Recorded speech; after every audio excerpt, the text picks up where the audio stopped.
How do you handle a romance between a CEO or someone in management and an employee? This is a tricky issue. And let's face it, this comes up all the time. It's no surprise when there is some sort of romance that develops between people who work closely together. But there are some important legal issues here. And frankly, it's risky for a CEO to have a relationship with somebody else in the company. Why? Because if it goes wrong, you might have claims of retaliation or other types of claims. Now, if it goes well, and let's say you get married and live happily ever after, not a problem. But if you get married and then divorced while the person is still working in the company, or if the person leaves and feels discriminated against or retaliated against, or that there was some sort of hostile work environment, now we have problems. Another issue that often comes up is that a romance may include physical or sexual activity. And it is not uncommon, in other words, it's common, for employees to claim later that they felt pressured, that there was a power differential, that the person in management initiated something and they felt like they couldn't say no, or if they did say no, it would affect their job or their promotional opportunities, or they just felt too uncomfortable, like they couldn't say no. These sorts of situations are often scandalous lawsuits.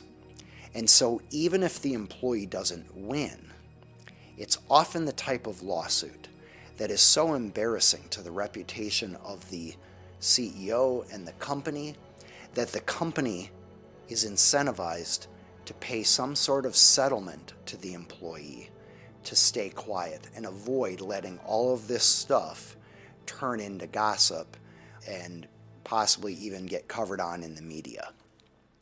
So, whenever a relationship goes to that type, that sort of behavior, there is a high risk that if the relationship breaks up at some point, that there is going to be awkwardness and you might have claims of some sort of misconduct. And that gets messy. By the way, even without that, it can be messy.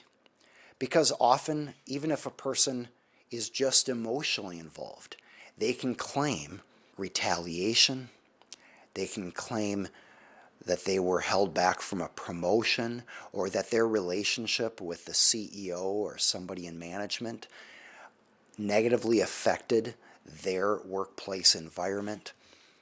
So this is a fairly risky situation. Now, is it illegal? No. There's nothing illegal about a CEO or somebody in management having a romantic relationship with an employee, including somebody who may report directly to them. Now, even though it may not be illegal, it's not good practice. Now, what can you do if you find yourself as someone in management dealing with this? Maybe you're the CEO, maybe you're on the board, maybe you're the HR director or the attorney representing the company. Well, of course, get legal counsel on how to handle this, but here are some items to consider. First, see about having that person moved.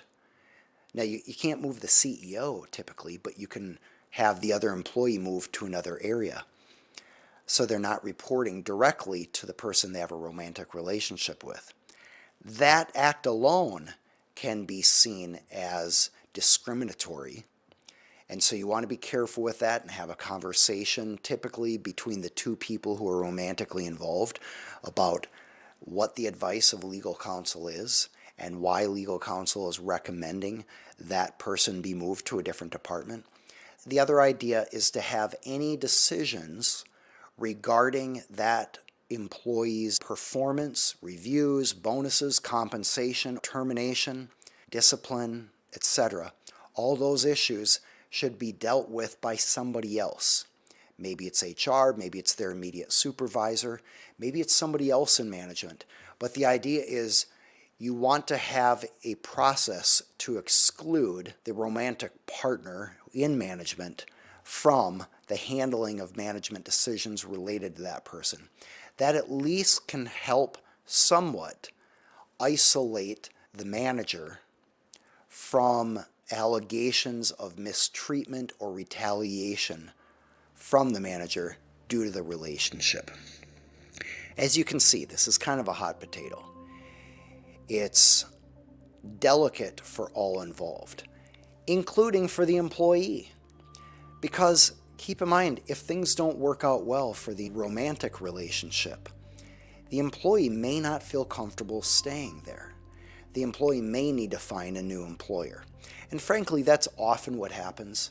Often, if there is a breakup in a romantic relationship, if the parties can't continue to work in the same environment, and they're really trying to be mature and handle this well, usually the employee will look for a job elsewhere, and there will be an amicable transition out.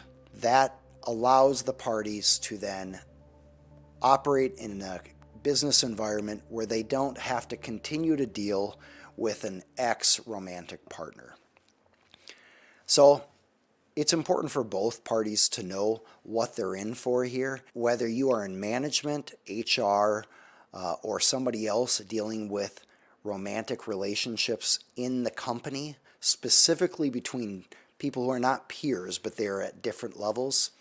That's where it's really smart to get legal counsel involved and document what's being done so that if there are allegations of improper conduct later by the employee after a breakup, the company has documentation which is evidence it handled this properly, and that can provide valuable protection. One other thing you might consider is getting employment practices liability insurance, sometimes abbreviated as EPLI. Employment practices liability insurance provides insurance coverage if there are claims from terminated employees who allege that there was some sort of improper conduct, wrongful termination, or discrimination of some sort. An EPLI policy is typically not too expensive, and it is a great way to mitigate risk for companies as their employee body grows. I'm Aaron Hall. I'm an attorney for business owners and entrepreneurial companies.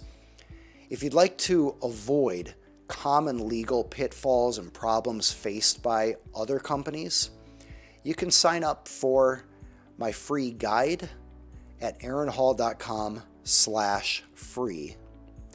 And then you'll also get some videos explaining how to avoid common legal problems so you can keep your legal trouble and legal costs to a minimum.